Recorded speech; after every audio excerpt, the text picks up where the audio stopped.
What's up guys, it's Ioana here, founder and CEO of Supwell, and over the course of the past few months since the top of the year, I've seen some prototypes floating around of the Saucony Endorphin Speed 4. Of course, the Speed 3 is one of the most beloved shoes on the market today, and I know that Speed 2 got a lot of you into running. So, with the Speed 4 looming on the horizon, I wanted to give an overview of everything that's happened in the market since that Speed 3 dropped and what we can expect to see out of that Speed 4. Let's get into it. Alright, so first, on the top, I'm gonna throw out this picture of the Saucony Endorphin Speed 4 that we've seen floating around. A few different people, of course, anonymously online, have said that they've seen the prototype in person and this is what it generally looks like. So let's assume that this is gonna be the design or at least something close to it. Now, I probably don't need to give much primer on the Saucony Endorphin series if you're watching this video, but what I do wanna do is talk a little bit about everything that's happened since the Speed 3 hit the market. A lot has changed since the Speed 3 dropped in summer 2022.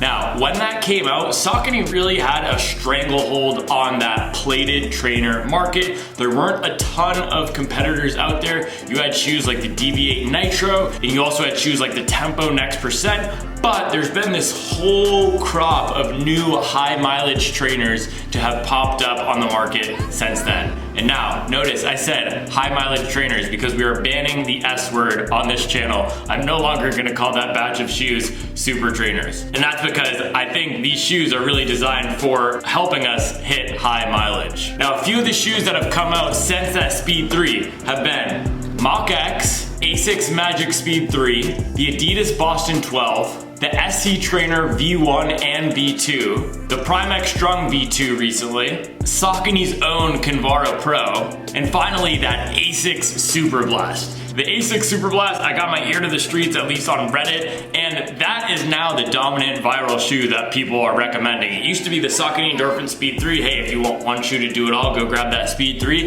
It is now the Asics Super Blast. So with all this change in the market, with Saucony still having that beloved shoe in the Endorphin Speed, but a bunch of competitors who are trying to eat their lunch, what are they going to do with the Speed 4? Now, I'd love to do an analysis of this picture before I get into some hypotheses about the direction that they're moving with the positioning, the pricing, and the materials that we'll see used in the shoe. First off, you'll see that there's two colors of midsole foam in this prototype or mock-up that we're seeing of the Speed 4. While this doesn't immediately indicate that it will be a dual foam midsole, it does conjecture that perhaps we'll be seeing Power Run HG integrated into the Speed 4. We've seen HG used in that Endorphin Elite, and in the marketing copy for the Endorphin Elite on Saucony's website, it says this foam was specifically designed for the Endorphin Elite. It's an exclusive foam. But we know how this works, right?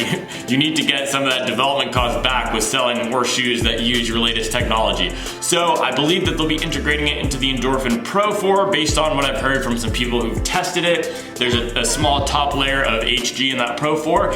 So it's likely that we'll see this integrated into the Speed 4 as well. Also looks like Saucony's shifting their design language to a more aggressive feel from what we see in this current generation of shoes. So with the Pro 3 and the Speed 3, we see more rounded edges. I likened it to that old school C4 Corvette vibe in my overview of the Pro 4. And with this Speed 4 picture, I think they're gonna be getting away from that and going to more of that new school C8 Corvette vibe. Some more of those aggressive angles, cutouts. I'm not the biggest fan of what we're seeing in the heel area of both the Speed 4 and the Pro 4 with those trapezoidal angles in foam there, but hey, it's like the fake vents we see on every car nowadays. You just gotta do it because everyone else is doing it, I guess, or they're copying Adidas with their Audi Zero series of shoes. I don't know, but it does look like Saucony's taking a new design spin on this latest generation of shoes. Finally, the last thing that I noticed on this picture, which is a bit interesting, is Of course, this is a prototype, but there does seem to be a bit more padding on the tongue of the Speed 4 than we see on the Speed 3. This is one of the weak points of the Saucony Endorphin Speed 3. It has a really thin tongue that tends to slide down a little bit as you're lacing up and when you're getting out there and pushing the pace. So if we see a bit more padding on the tongue, I will not mind that if it adds half an ounce to the shoe. Whatever it is, I think a little bit more padding on the tongue will make this a better option for those speed workouts. All right guys, so now I wanna get into some projections and hypotheses about where Saucony is going to be positioning this shoe now that they have the Kinvara Pro, another plated trainer, in their lineup. So here are 3 hypotheses of where they're going to move with the Speed 4 based on trends in the market and what we're seeing in this prototype. So first, they are going to keep it as that fast daily option. And we'll still see those elements of daily ability in the Speed, like that winged nylon plate. They're gonna keep that, and they're gonna keep that outsole covering of rubber. This is one of the great things about the Speed versus some of the other shoes in the market. While it doesn't have the best outsole rubber coverage, it at least has some. Now, I recently took a big shine to the Hoka Mach 5. That's my favorite shoe that I've been running in over the past few months, and that has no outsole rubber. So I only have about 80 miles on my pair, and I've completely worn through the lateral heel tread. The Speed 3, I can at least get 300, 350 miles out of my pair, and I think they'll continue positioning this as that dailyable shoe with a solid covering of outsole rubber. Second hypothesis about where Saucony is moving with the Speed 4, they are likely shifting this back to the firmer side of the ride spectrum like they had with the Speed 2.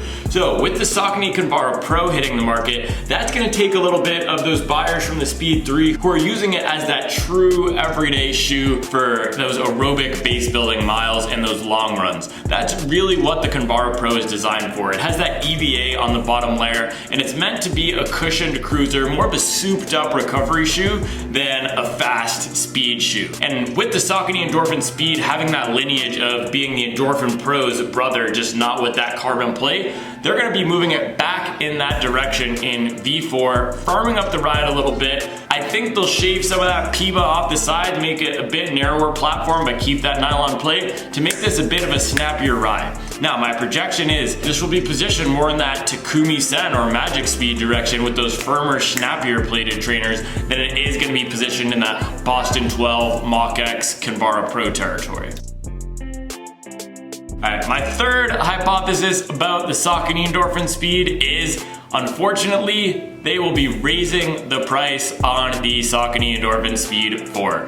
Now, a lot has changed, like I said, in the market since they dropped the Speed 3. When that came out, it was $170. They're still pricing it as such, and we're not seeing the discounts on the Speed 3 yet because this is projected to come out in spring of 2024.